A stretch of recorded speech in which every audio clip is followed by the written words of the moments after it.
Hello বন্ধুরা, দেখো ঝিঙে, আলু, বরবটি, ঢেঁড়স দিয়ে চচ্চড়ি করেছি নিরামিষ শস্য বাটা পোস্ত বাটা দিয়ে। কিন্তু পোস্ত শস্যটাকে হালকা কড়াইতে নাড়িয়ে ভেজে নিয়ে আমি কুটলাম কী করে। দেখো একটা কম্বল দিচ্ছি যেটা বলে ছোটো নিয়ে এসেছিলাম, আর এটা পিঁড়ি বেল নিতে করেছি কারণ নিরামিষের কারণে এটা করেছি বন্ধুরা।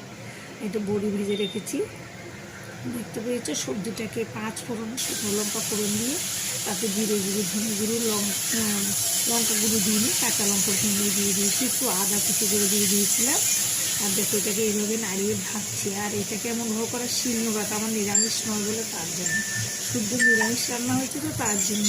আমার মা একদম নিরামিষ কিন্তু মা ছিল, তার জন্য এটা করা হয়েছে।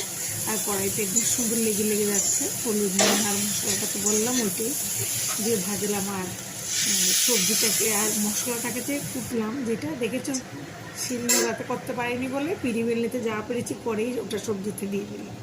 আর শস্যটা হয়ে গেছে, শস্যটা কুটাতে খুব সুন্দর হয়ে গেছে।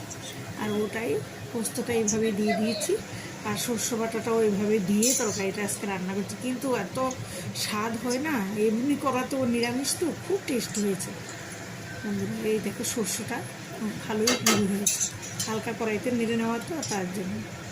দেখতে পেয়েছি ওই সবজিটা এবার আলুগুলো ভালোই সেদ্ধ হয়ে গেছে, একটু ভেঙে দেখো চামচের পিঠটা দিয়ে একটু ভেঙে দিচ্ছি।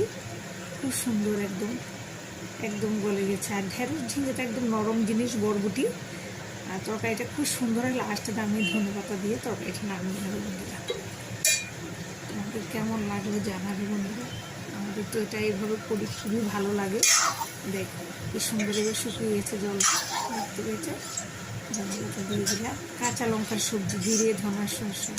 যারা শিলনোড়াতে বাটো ওরা সুন্দরভাবে বেটে পোস্ত শস্য বেটে দিয়ে করবে। আমি এভাবে করেছি কারণ আমাদের নিরামিষ জিনিসগুলো সব নেই বলে।